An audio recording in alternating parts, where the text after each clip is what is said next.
Netanyahu ketar-ketir, surat perintah penangkapan bagi para pemimpin Israel.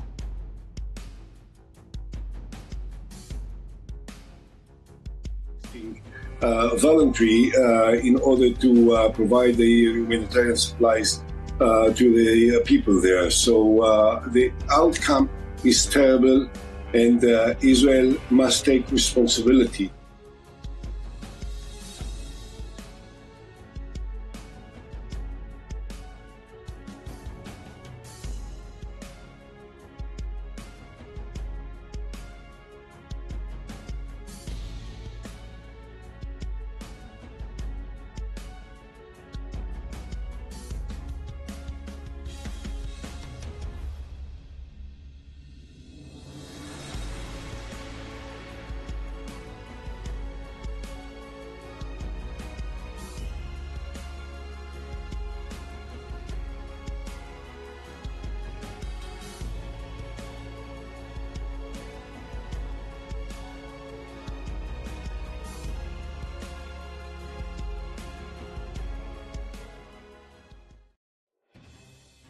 Mantan Perdana Menteri, PM, Israel Ehud Olmert memperingatkan para pemimpin Israel dapat menghadapi tuntutan hukum internasional dan surat perintah penangkapan atas kejahatan yang dilakukan terhadap warga Palestina di tepi barat. Dalam artikel yang diterbitkan harian Israel, Haaretz, Olmert mengatakan Israel tidak akan memiliki pembelaan ketika dituduh melakukan kejahatan terhadap warga Palestina di tepi barat.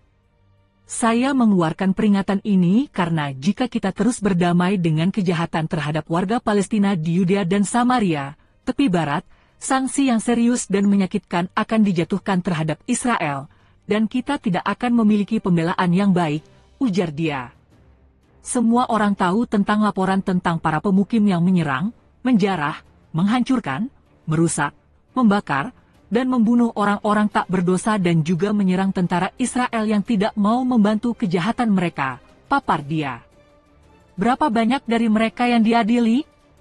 Berapa banyak dari mereka yang dihukum sesuai dengan beratnya tindakan mereka? Jumlah yang sangat sedikit, tegas Olmert mempertanyakan akuntabilitas tindakan-tindakan ini.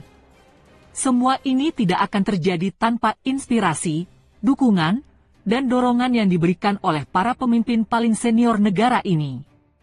Pertama dan terutama, Menteri Keamanan Nasional, Itamar Ben-Gvir dan Menteri Keuangan, Bezalel Smotrich, ujar dia. Dia memperingatkan Perdana Menteri Benyamin Netanyahu, dengan mengatakan, harinya semakin dekat ketika surat perintah penangkapan akan dikeluarkan terhadap Anda atas kejahatan yang dilakukan setiap hari di Yudea dan Samaria oleh Israel, dengan dukungan pemerintahnya, sementara Anda dengan sengaja menutup mata terhadapnya. Dia juga memperingatkan Menteri Pertahanan Yoav Gallant, dan berkata, juga akan ada surat perintah penangkapan untuk Gallant. Dia bertanggung jawab atas keamanan, dia dapat bertindak dan berjuang melawan kebijakan Netanyahu dan Smotrich yang sembrono. Saya memperingatkan Ben-Gvir, Menteri Ancaman, Hasutan, dan dukungan terhadap pemuda di puncak bukit, Anda tidak akan terhindar dari surat perintah penangkapan, pungkas Olmert. Ketegangan meningkat di tepi barat yang diduduki di tengah serangan genosida Israel di jalur Gaza, yang menewaskan hampir 38.300 orang Palestina sejak 7 Oktober 2023. Sebanyak 573 warga Palestina, termasuk 133 anak-anak, telah tewas dan hampir 5.350 orang lainnya terluka oleh tembakan tentara Israel di wilayah pendudukan, menurut Kementerian Kesehatan Gaza. Israel dituduh melakukan genosida di Mahkamah Internasional, yang putusan terbarunya memerintahkannya segera menghentikan operasi militernya di kota selatan Rafah, tempat lebih dari 1 juta warga Palestina mencari perlindungan dari perang sebelum diserang Zionis pada 6 Mei.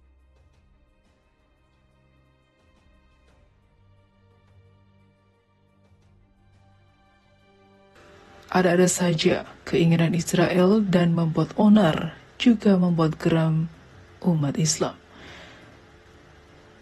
Gerakan Jihad Islam kembali mengecam berbagai pelanggaran pasukan penjajahan Israel terhadap Masjid Ibrahim di kota Hebron, selatan tepi barat yang diduduki, yang dikabarkan akan diyahudikan oleh Zionis. Jihad Islam mengatakan warga Palestina tidak akan tinggal diam dalam menghadapi kejahatan baru yang bertujuan mengubah fitur masjid tersebut.